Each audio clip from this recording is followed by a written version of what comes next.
আল কাদির, আল্লাহর শক্তির উপর পুরো বিশ্বাস।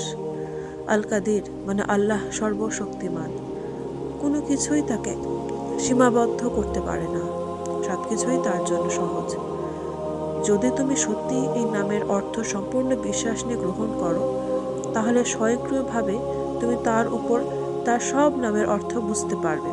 যেমন তিনি প্রদানকারী, তিনি রক্ষাকারী, তিনি সুস্থতা দানকারী, তিনি দেন ও নেন, তিনি ফলাফল নিয়ন্ত্রণকারী।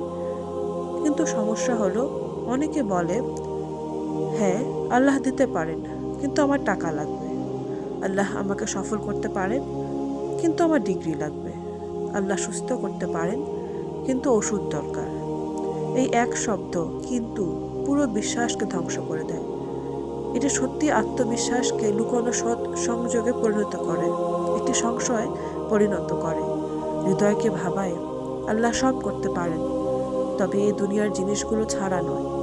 এখানেই বিশ্বাস দুর্বল হয়ে যায়।